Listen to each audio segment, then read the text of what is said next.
studios somewhere far, far away. You bugger! Picture this. Picture this.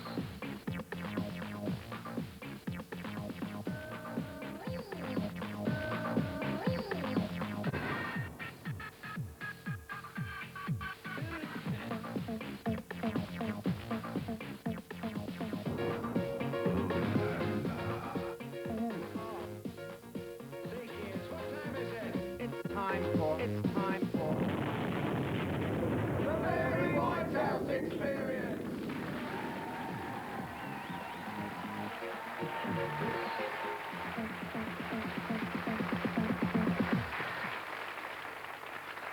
Next week, most people will suffer the annual humiliation that is St. Valentine's Day. Now, here is a standard Valentine, but the author has made one classic mistake. See if you can spot it. Dear Helen, I love you. Yours sincerely, Rob Newman, flat 19, 19 Polycat Lane, London, W87PJ. Daytime tell, 589. Your ref. Now, tradition demands that the Valentine sender should remain anonymous or almost anonymous. Your identity should be tantalizingly shrouded in mystery. Dear Helen, I love you. Yours sincerely, Nob Ruman. Flat 19, 19 Lane, London, W87PJ. Yes. Although, on the other hand, you shouldn't get too cryptic. Dear Helen, I love you. Yours sincerely, Flange of Baboons in Mining Country, perhaps 3-6. One way of smoothly suggesting that it was you is to casually drop in one of the lines that was written on the Valentine card when you next meet on some veranda 3 months later. Although one has to be careful about which line. You know, Helen, this summer night may be many things, but it isn't sold in aid of the Notting Hill Housing Trust. All right. Still, it could have been worse. You know, Helen, this summer night may be many things, but it isn't Rob Newman, flat 19. It is also imperative to post your Valentine card from a different postal area than your own. I'm standing here in Baghdad. There aren't any bloody post boxes left.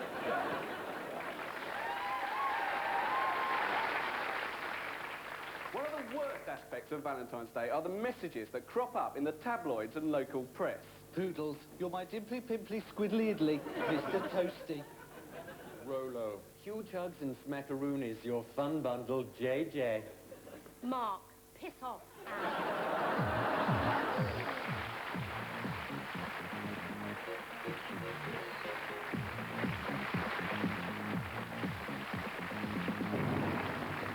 If you look at the top 10 best-selling books in Britain, the chances are that most of them are diet books. There's The Hip and Thigh Diet, Trim That Waist, Kiss Your Ass Goodbye, and the latest bestseller, How to Get £3.99 out of a Gullible Gut Bucket. The culture of vanity has reached its apex in the United States. Americans spend a fortune on facelifts to look younger, and if you're rich enough, you can qualify for your free bus pass and still find it hard to get served in a bar. Often in cosmetic surgery, they have to graft skin from other parts of the body, so the average middle-aged American in the shower looks like a slice of Battenberg cake. Mind you, people are still unwilling to admit to it. Michael Jackson still denies he's had plastic surgery, despite the fact that if you compare these two photos, you do tend to notice that he started off looking like a black American and now looks like a Jerry Anderson puppet that's been left too near a radiator. We come now to grey hair. Most men are so vain that when they find a grey hair, they pull it out, sometimes with appalling consequences.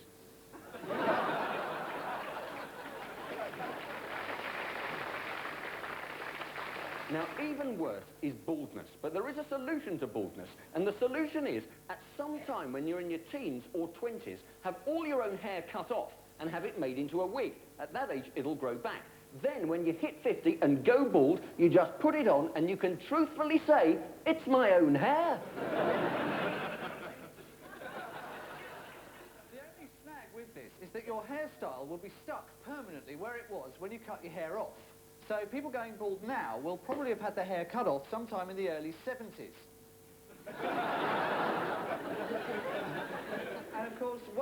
major problem with baldness is that it is hereditary. So one fears for Suzanne Charlton.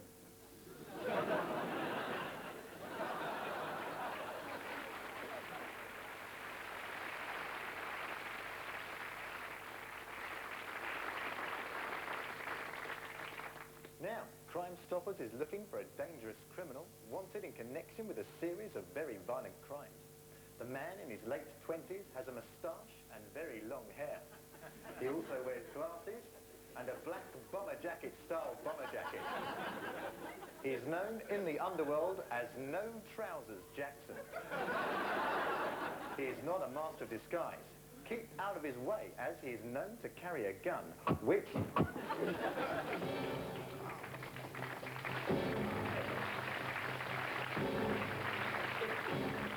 If you have any information about this crime, you could win a community action trust.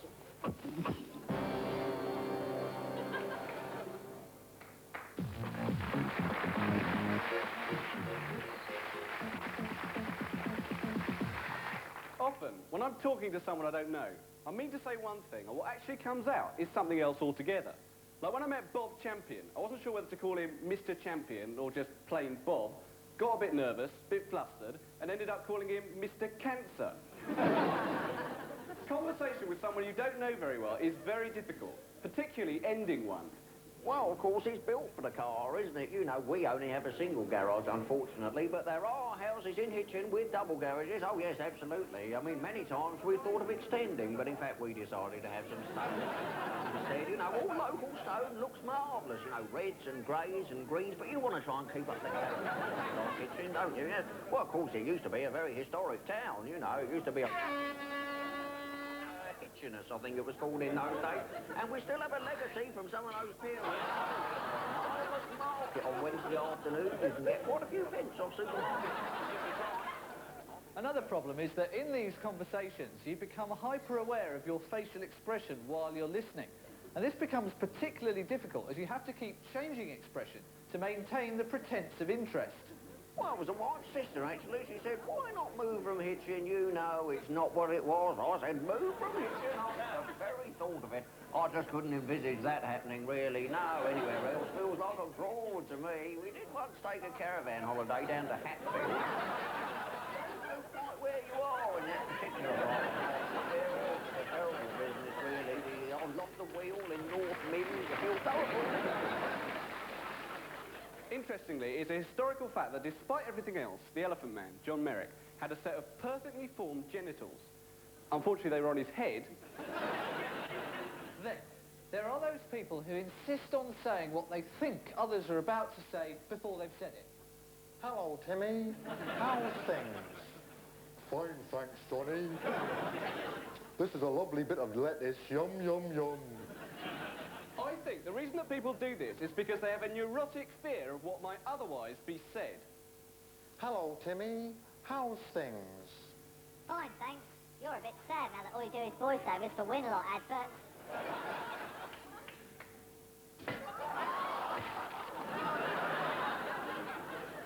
Of course, you do meet real people like this at parties. Hello. What do you do for a living? I'm an accountant, Johnny. Oh, an accountant, eh? That is interesting. And what do you do at the weekend? I put my knob in some butter. Would you like to sleep with my wife, Johnny? Oh, yes, thanks. Hang on. Were you just about to call me a slag? You slag! Right, that's it.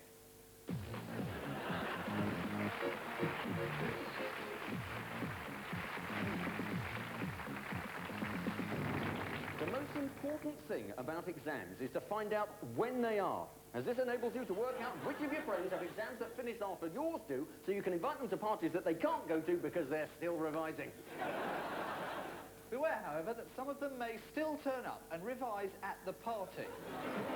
There is no worse party pooper than the bloke who turns up and tries to get everyone to dance to his linguaphone conversational German tape. Hören Sie zu und dann wiederholen Sie. Ich gehe nach dem Fenster. Was ist Du das? gehst nach Es hat dem ein Fenster. good beat.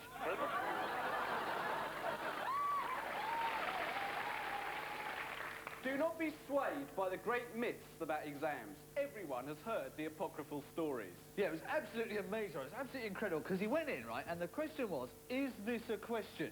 Yeah, right? And he wrote, if this is an answer. And you know, the incredible thing is that he failed completely. Well, that's incredible, yeah, because I had this friend, right, who took a 3.5-hour paper, and all he did was he went in and he just wrote his name at the top of the paper, and he walked out. Oh, God. And the incredible thing was that he got the highest mark ever recorded at Sandhurst. Now, in an exam situation, it's essential that you plan your time. If you do this properly, a 3-hour paper should go like this. 9 a.m. Into exam room, turn over paper. Realise you are in the wrong room. 9:05. Arrive in correct room. Complete silence. 9:06. You realise you've got to spend the next 3 hours next to the person with chronic bronchitis. 9:07. Turn over paper and read through instructions. Answer at least one question from sections A and C, and either 2 questions from section B, or 1 question from section D, and 3 questions from part 2 of section B. Do not answer 2 questions from part 1 of section A if you have also answered any 1 or more questions of sections 5 to 12 in section D. Sections Q and P are optional for candidates who have answered questions 4 to 7, but not if you have only answered 1 part of questions J to K or part 14 of section 2. Stop writing now, please! 9:30. Give up trying to understand instructions. Decide on first question to answer. 9:35. Look around room and panic that everyone else has written more than you.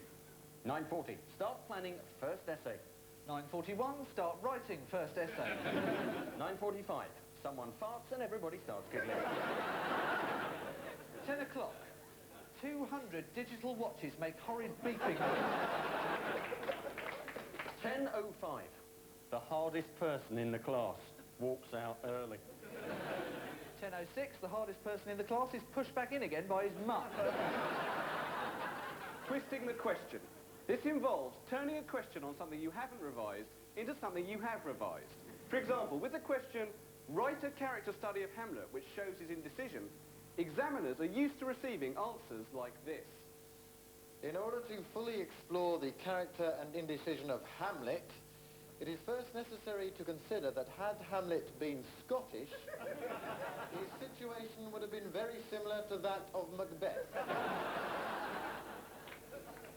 Sheer genius. Of course, once your exams are over, there are only 2 things left to do. The first is to go around saying to all your friends, oh God, I've just done really badly, but you know, I didn't do any work.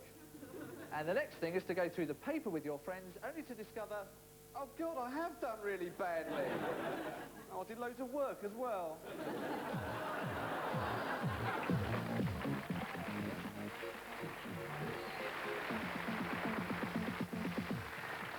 The best era for film was the silent one. They should never have stopped making films in that way.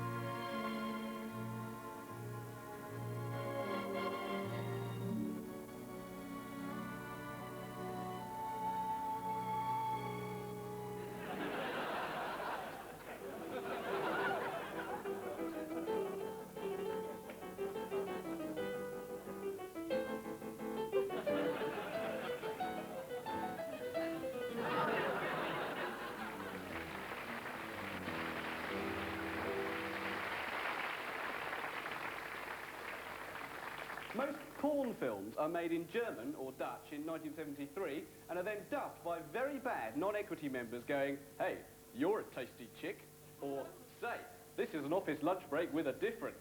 However, if their budgets were half the size of Big Johnny Holmes, God rest his soul, then they could afford big stars for the dubbing.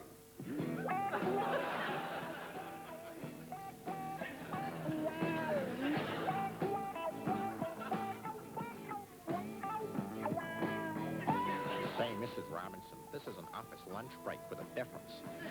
Don't you think so, Woody? Watch out, or I'm going to shoot up in my trousers.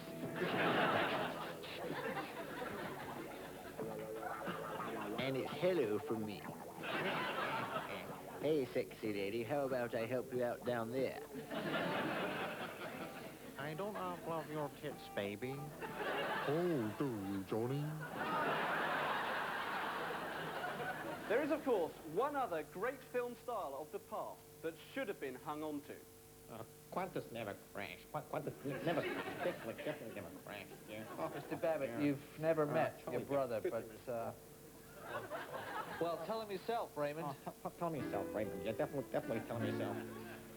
Don't you know I'm autistic, be realistic, but I got a good head for statistics. His best friend is an oven mitt. Turn on the shower and I'll have a fit.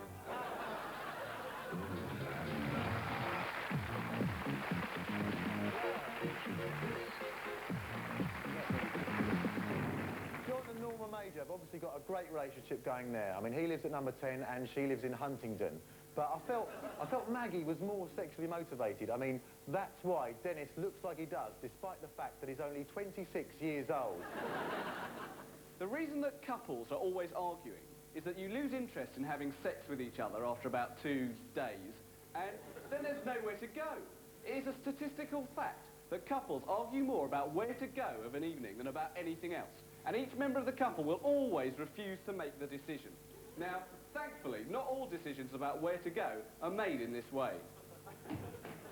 Yeah, darling, here is the map of Europe. I think, first of all, we should invade Poland. Ah, Poland. You don't like Poland? No. Poland is fine, you know. I had been thinking, well, we always invade Poland, maybe Czechoslovakia for a change, but no, that's fine. No, I don't mind. If you want to invade Czechoslovakia, we can invade Czechoslovakia. No.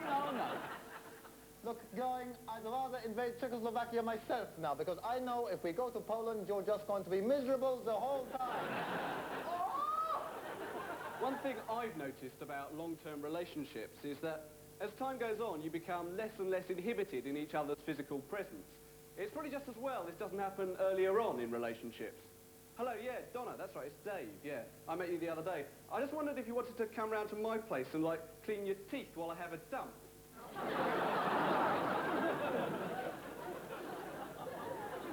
All right, you're already going round to Steve's to fart under the duvet. Yeah, I recently just split up with my girlfriend, and I still don't understand what it's all about, because I asked her why, and she said, you are completely immature, period. And I said, period.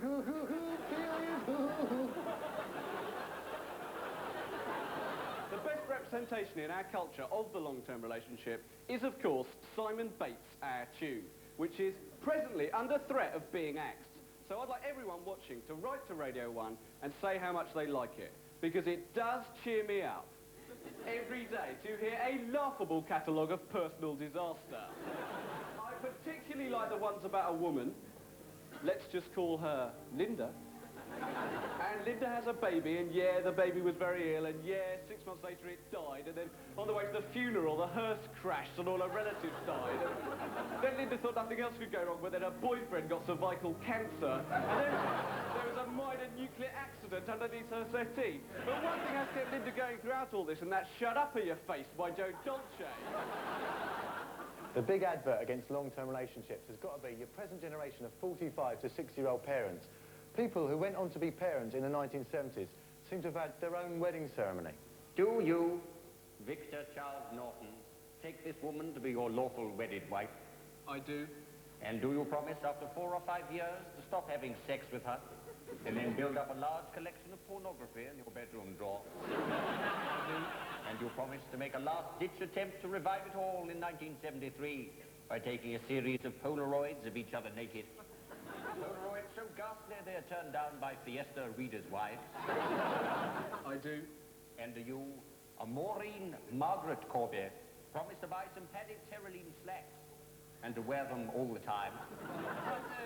And you promise to say something mind-bogglingly stupid every day, but always follow it with a little smile of self-congratulation? No. Of course I do. I ask you both, do you swear for 3 days of every month to be not talking to each other? Good. And And lastly, do you swear in 1971 to buy a plastic three-piece suite so garish that not even Huggy Bear would have it in his apartment? We do.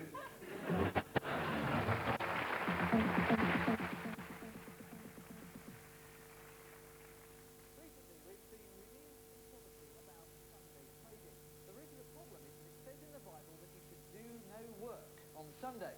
So if we keep disobeying this rule, is some terrible punishment going to be sent upon us? And it came to pass that he looked down upon the world he had created, and he saw that, lo, on the Sabbath there was much mowing of lawns, and much purchasing of barbecue equipment from Texas Home Care. But Noah did no work upon the Sabbath, for lo, he watched the EastEnders omnibus, and fell asleep even until Antiques Roadshow. And the Lord spoke to him, saying, Noah, I command you to build an ark of oak and cedar wood. And Noah replied, saying, Crikey, I'll have to nip down to Texas Home Care and buy a new hammer. Later on in the show, we'll be asking, was Jesus really a carpenter?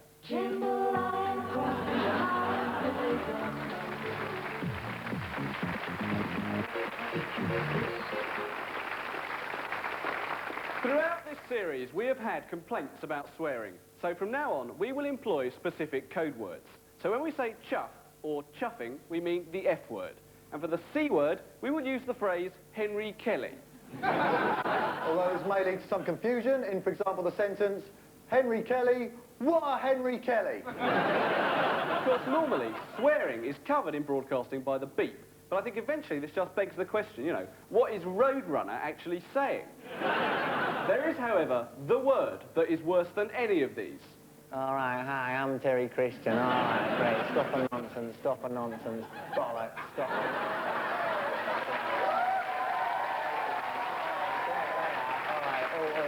Funny, oh, that's great, all right, okay, stop the nonsense, but first of all, Amanda.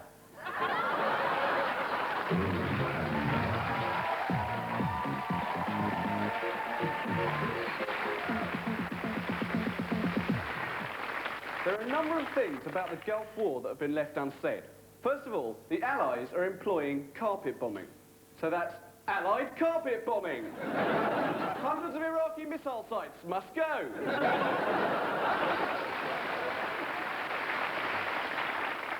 Yeah, like the ecologists are saying that we can't bomb the Iraqi oil fields because, they say, it would turn Iraq into a desert. Yeah, we're really going to miss their prize-winning marrows.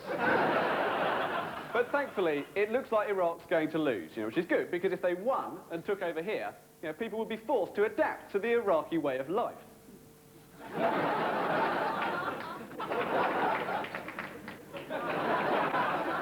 Another thing is that in Iraq, everyone has their surname first. So Saddam is actually Hussein Saddam's surname. So if they won, we'd have Davis Dickey, Do Scooby, and Large Eddie and Little Sid. I remember shortly after the war broke out, the BBC took Neighbours off the air, and I think this is because the acting in Neighbours is so bad, it looks as though the entire cast has been captured by the Iraqis and made to say those lines.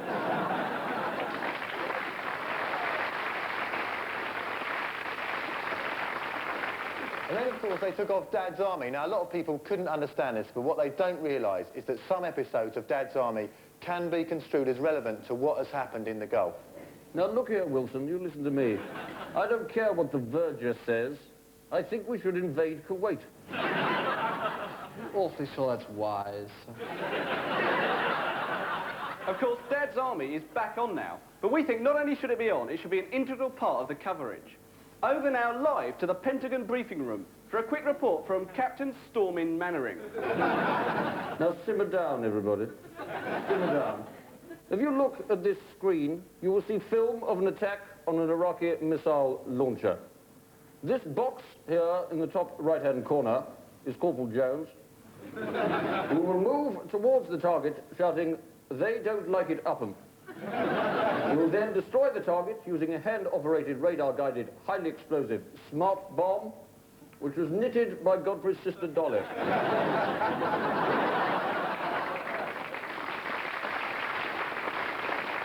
However, the Dad's Army decision is still under attack from some MPs for spreading alarm and despondency.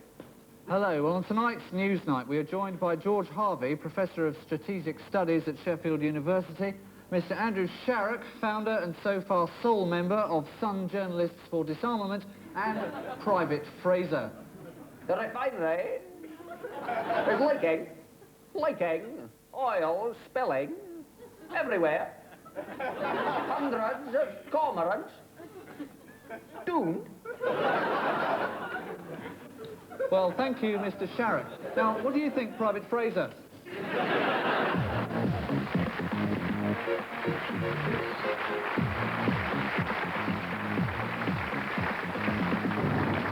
Dogs hold the same place in British affections as guns do in America's. You can buy them really easily, you shouldn't need a licence, and they both kill people. The only difference is that a 45 Magnum doesn't crap on the pavement afterwards. Actually, it's not dogs I dislike so much as a certain type of dog owner. And more than anything, I hate that sticker that you see in the backs of people's cars that says, "Caution, show dogs in transit."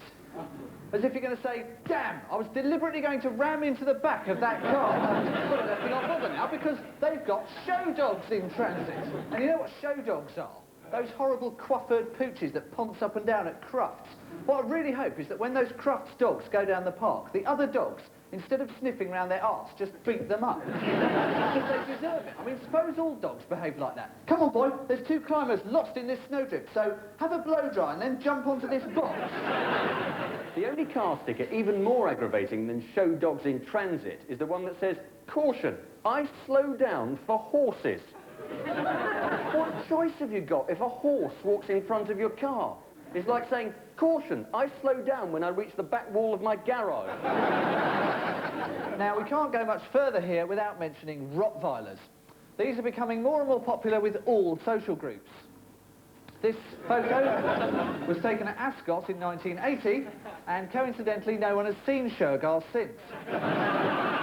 The trouble with Britain is that it hasn't got any really scary animals. America has bears and alligators, Australia's got funnel-web spiders, India's got tigers and cobras, but the most dangerous animal you're likely to encounter here is the adder, or a slightly grumpy squirrel. Grumpy, probably, because Carling Black Label aren't paying him any repeat fees. Now, this may account for the cosy image of animals that we're brought up with. Who knows what effect it would have on children's perceptions if all those cuddly cartoon animals behaved a bit more like the real thing. Officer Dibble, I hope you like the dead bird I left mangled with its entrails all over your doorstep. Okay, choo-choo, now go and stick up a fur ball all over the carpet. Okay, TC.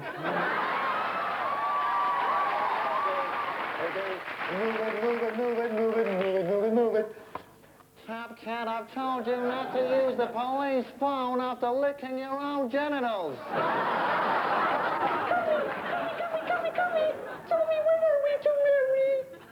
I can't marry you, Miss Piggy.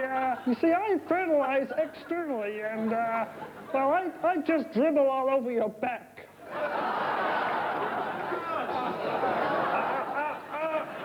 Boom, boom. I say, go, I... There, better be off. Sit, no legs.